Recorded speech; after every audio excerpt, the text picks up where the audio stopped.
Welcome to Preeminence Christian Fellowship, the church where love reigns. I am your favorite minister, Minister Orlando Withers. I am so happy that I am the first to say Happy New Year to you. As we start off this new year, I want to make sure that we start off with a bang. And in this new sermon, In God We Trust, we want to take a look back at the new beginnings of the new nation of Israel. As they left Egypt now as a nation, we have to look back and reflect on some of the pitfalls and some of the stumbling blocks that they tripped over as they are now entering into a new year, a new covenant with Yahweh.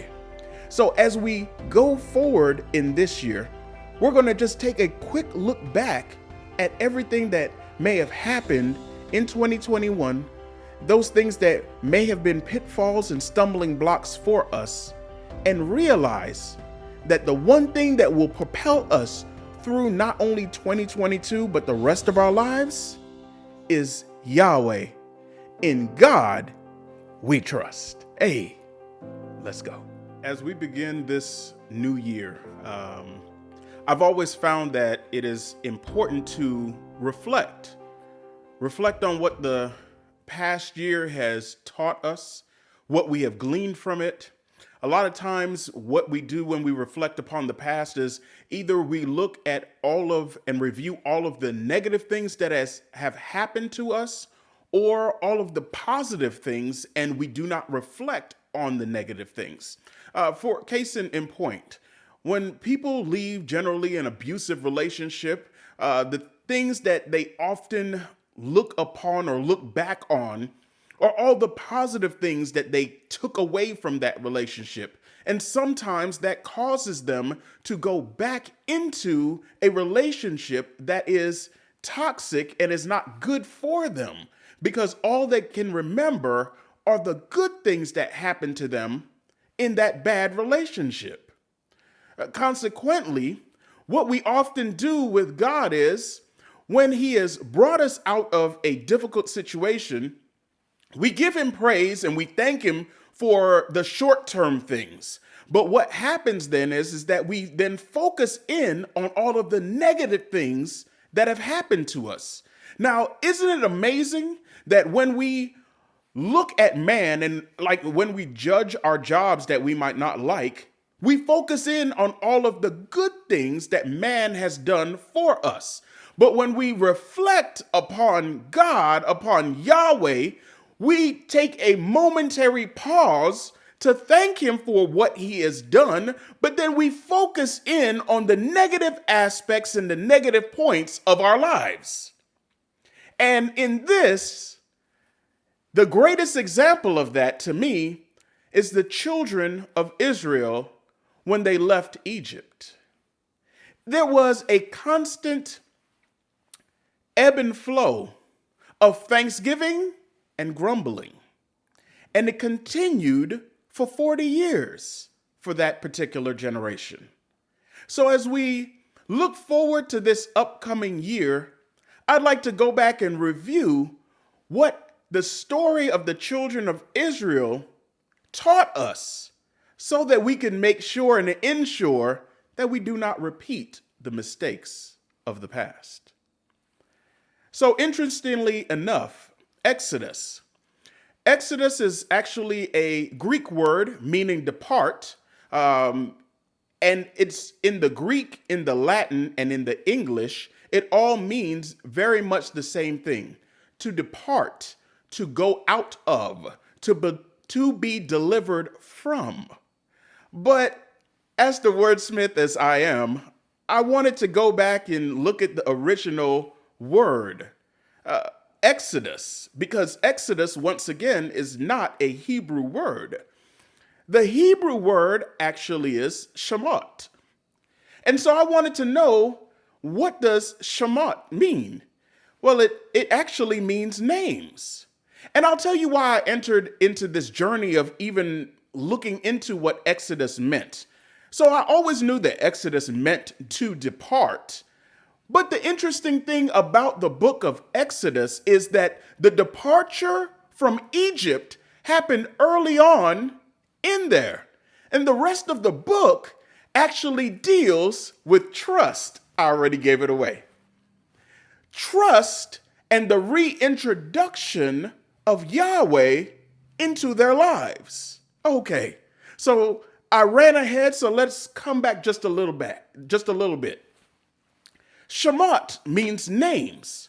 And when you look at Exodus chapter 1, beginning at verse 1, when you first look at that, it starts off with, these are the names. So these are the names of the sons of Israel. As we remember, Jacob's name was changed to Israel after he wrestled with God, and his name was changed to Israel. And he made a promise to Jacob that he would become a great nation, that a great nation would flow out from him. Now, at that point, Jacob did not have a nation with him. Yes, he had a lot of sons, a lot of wives, and servants, male and man servants. He was a wealthy person, but he was not a nation. So now fast forward, it says in Exodus 1, verse 1, these are the names of the sons of Israel who went to Egypt with Jacob, each with his family: Reuben, Simeon, Levi, Judah, Issachar, Zebulun, Benjamin, Dan, Naphtali, Gad, and Asher. The descendants of Jacob numbered 70 in all. Joseph was already in Egypt. Hey, hold on now. Verse 6. Now Joseph and all his brothers and all that generation died. So now we are fast forwarding. But the Israelites were exceedingly fruitful. They multiplied greatly, increased in numbers, and became so numerous that the land was filled with them. Then the new king, to whom Joseph meant nothing, came to power in Egypt. Verse 9, it says, look, he said to his people, the Israelites have become far too numerous for us. Come, we must deal shrewdly with them, or they will become even more numerous, and if war breaks out, will join our enemies and fight against us and leave this country. So you see what the new king, the new Pharaoh of Egypt saw. Over all of these years, 300 plus years, what has happened is that Israel has become a mighty and great nation. And I should correct myself, it wasn't a span of 300 years just yet. But over these years and these generations, what has happened is that Israel has become a nation. Why do I start with that? And why does the book begin with names? Shemot. Because it is a reminder to us that Yahweh kept his promise to Jacob. That is the beginning of trust. That Yahweh is God of his word. So Yahweh kept his promise. And what he is showing to us in the very beginning of Shemot is that he kept his word to Jacob. You can trust me because I kept my word to Jacob. Jacob the deceiver, Jacob the trickster, Jacob the liar, if he would keep his word to Jacob, who was not a perfect man, but he wanted to show you that Jacob served a perfect God. And that's what we've got to begin with right here, to know and to understand that we might not be perfect, but we serve a perfect God who is Lord and Master, who is not like man that he should ever utter a lie. So now we fast forward the story of Exodus. What has happened over all of these years? Over these years, the children of Jacob, of Israel, now have lived in the land, and they've lived a peaceful life. They've gotten fat off of the land. They've been fruitful. They've been multiplied. Everything has been good. But over the years and the decades and the centuries, they have now forgotten about Yahweh. See, everything's good. And just like us in modern times now, when everything is good, we seemingly forget who Yahweh is. That it is not us who are sustaining ourselves. It is not we ourselves who is propelling us throughout life. It is not we ourselves who makes our eyes open up in the morning and causes our legs to swing out of the bed and we jump and we start running and we start our day, but we don't have our knees touch the ground. We don't start our day with worship all the time. We've got to know and understand that in all of these good times that we still have to take time out to thank Yahweh for his grace and for his mercy. And so what has happened now? A Pharaoh has come to power who knows nothing about Joseph, who does not honor Joseph's memory or anything that Joseph has built. And he sees Israel as a threat. He sees them as a threat and he begins to persecute them. But oddly enough, it says that the more he persecuted and the more he tried to push them down, the more fruitful they became. Hey, God. The more somebody tries to push you down, the more that somebody tries to hurt you, God will still allow you to be fruitful and to still multiply. It says it in Exodus 1 verse 12. It says, but the more they were oppressed, the more they multiplied and spread. That's good news for us because I don't care what boss on your job, I don't care what person is heaping dirt upon your name. What I'm telling you right now is the more they tried to oppress you, the more they tried to hold you back, the further Yahweh is going to propel you through 2022. The further Yahweh is going to rocket you to success in your lifetime, because the more they try and oppress you, the more they try to dig the ditch and throw dirt upon you. All that is for the soil for you to grow in, the soil for you to prosper in. Yahweh will make you fruitful in the midst of persecution. We've been dealing with this pestilence now for 2 years, as our pastor has aproposly titled it, a pestilence of corona.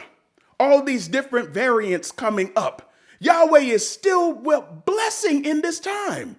I read a study that the wealthy 1% have actually gotten wealthier during this time. I can't begrudge them. They said that they've seen a 54% increase in wealth in this time. I didn't run over that just by accident. No, Yahweh is showing me that he's blessing in the midst of a pestilence. This example of the children of Israel shows that he was blessing them even though they were being persecuted. And then Yahweh, they cry out after years of persecution and oppression. Keep that in mind. They remember Yahweh. They remember the stories that their grandfathers and great-grandfathers and great-great-grandfathers taught them and recited to them an oral history of Yahweh. And they remembered and they cried out, Yahweh, deliver us, God. Interestingly enough, I say Yahweh, but at that time they would say, the God of my father Jacob, deliver us. Foreshadowing. And Yahweh goes through a series of battling evil spirits in Egypt. And why is that? Because in God we trust. In Yahweh we must put our trust. So he could have taken them out right away from their situation and ripped them out of Egypt. But he knew that if he had just ripped them out, they would actually go back.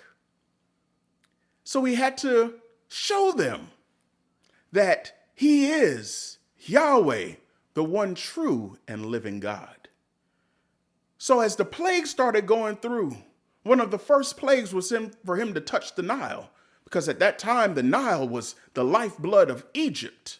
It was the river of commerce. Everything happened there. all the goods that were traded from city to city, and the tributes and everything flowed upon the Nile, so much so that they would pray and worship the Nile. See, Yahweh had to attack every single false god, the frogs, the harvest, the sun, Pharaoh himself. He had to defeat and show the children of Israel, I am Yahweh, your God. I am the one and true living God. So he delivers them from Egypt and from bondage, and he leads them now into the wilderness. We didn't make it through 2021 on our own. Yahweh delivered us. And even though as we are coming into 2022, and some of the same issues are there, and we look upon it as a dry time, just like the children of Israel, they're looking at it and they're saying, we left Egypt behind, where yes, we were oppressed and persecuted, but we knew where our next meal was coming from. Now you're asking us to trust you in the wilderness. Now you're asking us to trust you in a dry place. Now you're asking us to trust you when we don't have a roof over our head. Now you're asking us to trust you as you're leading us through the dry places. Hey, but the reason that he's leading you through the dry places is so that you'll know that there's nothing else around you that is sustaining you but Yahweh. Sometimes Yahweh removes you from one job and he allows you to go through a wilderness period before you get to the second job. Hey, I know something about that. When I went through my wilderness period, there was nothing there but Yahweh carrying me and sustaining me. That's why when I go through this wilderness now or this pandemic, it is still Yahweh who is guiding and sustaining me. I'm not going to forget who Yahweh is because he brought me through a wilderness period. And see, we've all been through that wilderness period as Christians. But God, Yahweh, will guide us. If we turn to Exodus chapter 13, Exodus chapter 13, verse 22.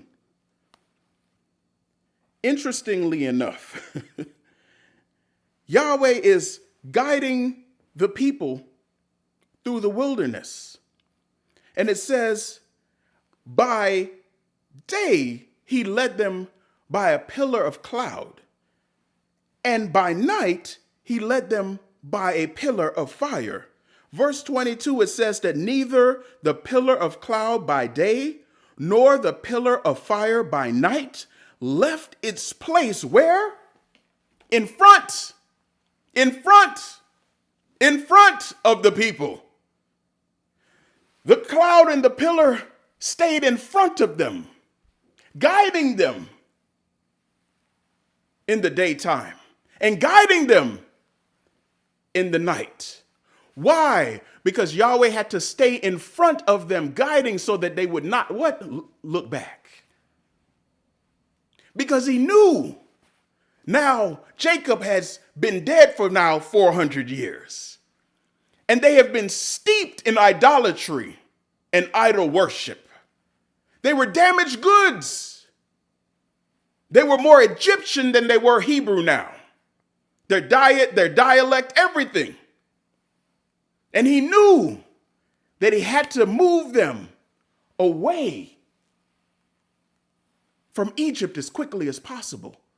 Because Egypt had a hold. Because Egypt had a hold on them. Because their past had a hold on them. Hey. So by day and by night. In chapter 14, it says that at night, the pillar of fire stayed in front of them and the pillar of cloud behind them. Why is that? Because at night, he wanted to light their path forward. He wanted to make sure and ensure that the only thing that they could see was the path forward, not back. So he made sure that the path back was dark, because if they could see Egypt in their rearview mirror, they would go back. They were suffering from Stockholm syndrome. And for those who don't know about Stockholm syndrome, it's actually happened in about 1973 in Stockholm, Sweden, where the term actually came from, where a bunch of bank robbers entered into a bank and took hostages. And after a 6-day standoff, the hostages were rescued. But to their rescuers' surprise, those hostages tried to protect their captors. Because after just 6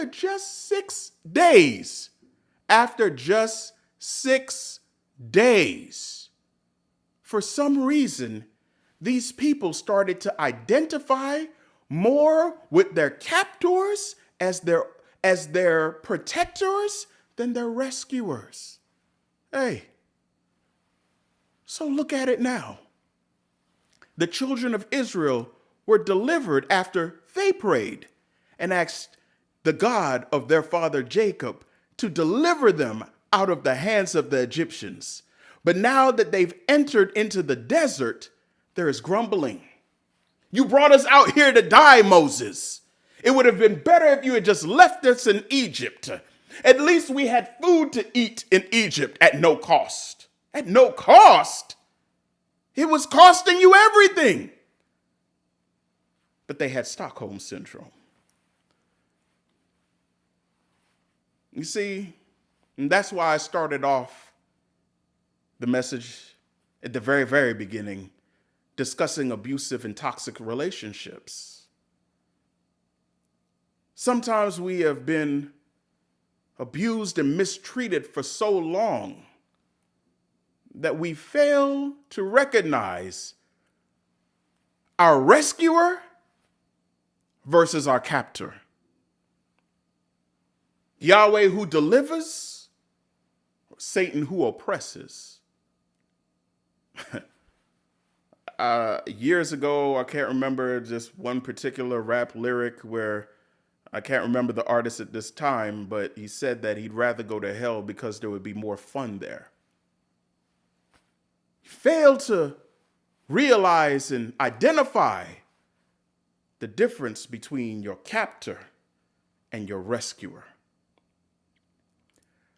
In 2022, I encourage you to leave dead things behind. As we leave Egypt and enter into a wilderness period, there's certain things that must die in the desert. Habits must die in the desert. So Yahweh does not have us enter into the desert for us to die. He's sustaining us. But he wants those things that he is not a part of to die in the desert. So those bad and wicked habits that we have, he wants them to die in the desert. The addictions that we may have, he wants them to die in the desert. Those relationships that are toxic and not good for us, he wants them to die in the desert. Anything that's not good for us, that has a hold on us, any false god, he wants them to die in the desert. We've got to leave dead things behind so that we can enter the promise of the land. Hey, nothing just happens. So God now in his infinite wisdom knew Israel's greatest fear. And there was still one God still left out there. Even after they left Egypt, there was still one false god. And he knew deep down the terror that this false god had upon them, and that was the Pharaoh. Nothing just happens. And so Yahweh orchestrated it for the children of Israel to go and camp by the Red Sea. And he allowed Pharaoh's heart to become hardened. Now, you would say to yourself, after everything that Pharaoh saw, his firstborn son dying, all of these things happening, you would think that he would not chase after the Israelites. But you've got to understand what the Israelites represented. They represented free labor. Throughout these years of oppression and forced servitude, They built a great nation. Hey, they built a great nation. I'm not even going to go into the United States of America. Built a great nation on the backs of those who were oppressed. And so you wonder now why Pharaoh chased after them? No, let's go there. You wonder why there was a civil war and people were willing to die for the way of life in the South? Because of all of the free labor. They're not having to pay anybody to build this great nation on the backs of the oppressed. Hey, so Pharaoh is chasing after them, and as the Israelites see the great army of Egypt coming upon the horizon, fear and terror grips them. But they are stuck and they cannot run. That's why Yahweh orchestrated it. Because Yahweh wanted this final showdown to happen in front of the audience of Israel. Why? Once and for all, one battle, I want to show you that I am Yahweh, your God. Hey! So he stuck them between a rock and a hard place. Sometimes Yahweh will allow us to be placed between a rock and a hard place, not because he's trying to torture us, not because he is mean, but so that he can show us before our very eyes that I am the one who delivered you out.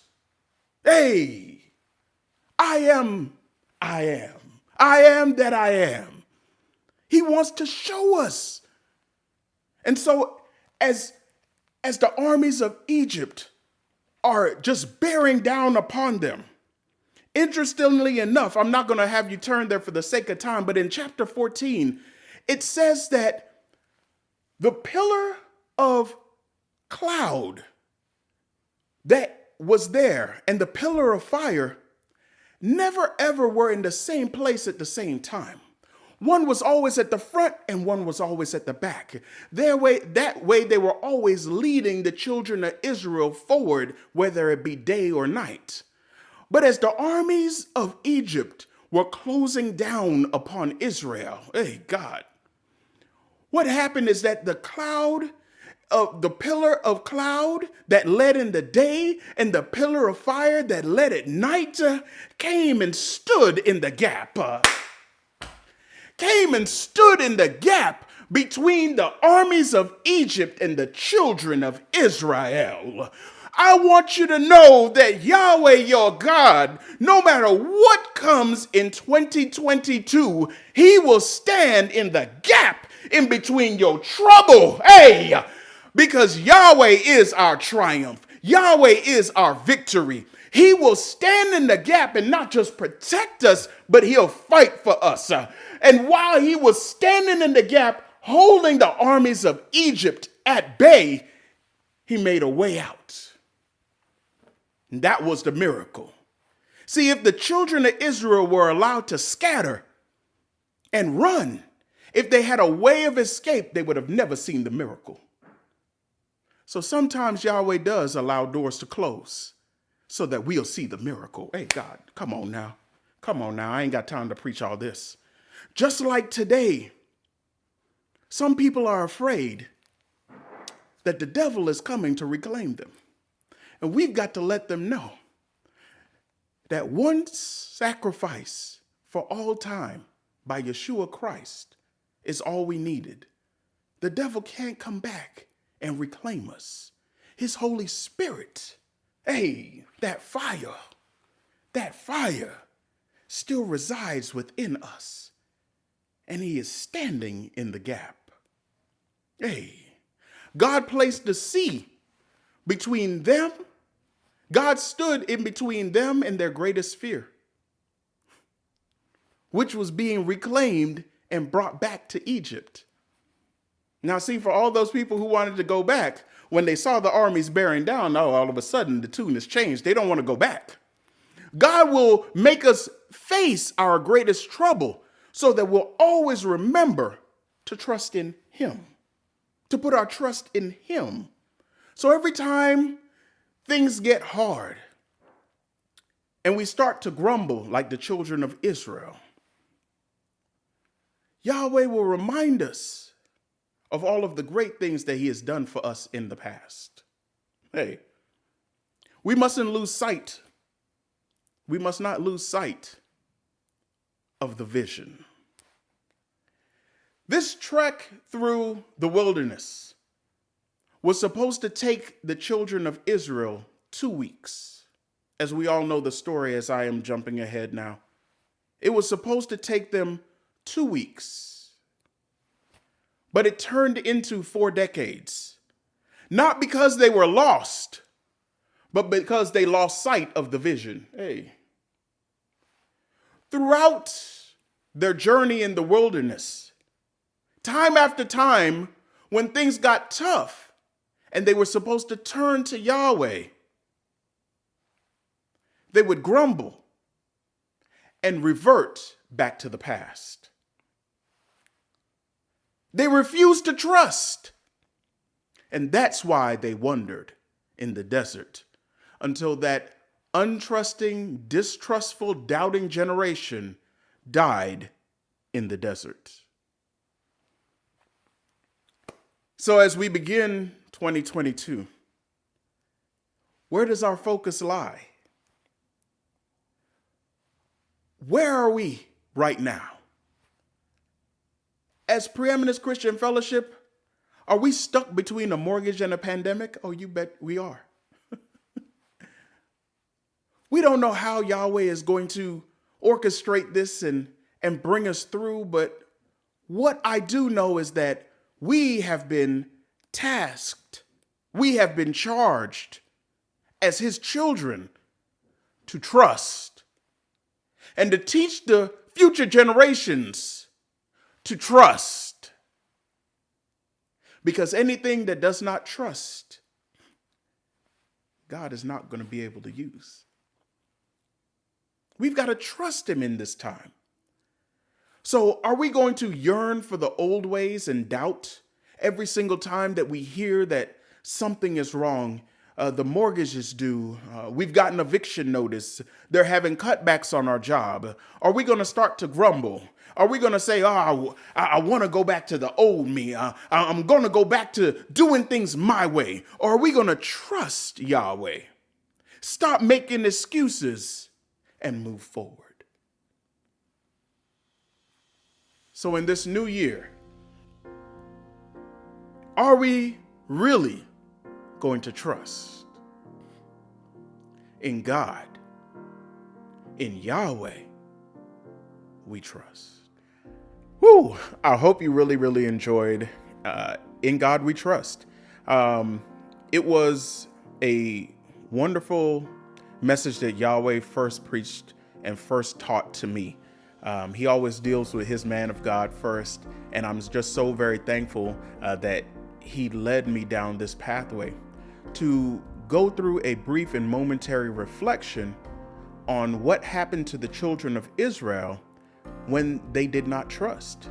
Now, we cannot just summarily, like back in the day when I was younger, I would definitely say, how in the world could they be so distrustful after they saw all of these miraculous signs and wonders that they saw right before their face in Egypt?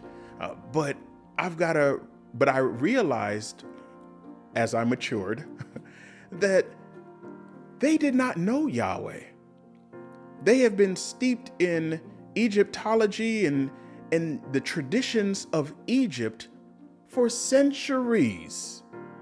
They had more of a connection with their oppressor than they did with their liberator. And so Yahweh in this time introduced himself to his children. That's why he had to say, tell them I am that I am sent you to Moses. Tell him that I am Yahweh. That is my personal name. Don't just use the title, I am God of your father, Jacob. No, I am your God, Yahweh, your deliverer, your savior, your redeemer, your liberator, your rescuer. Make Yahweh personal in 2022. And that's what I want you to remember and to take away from this message.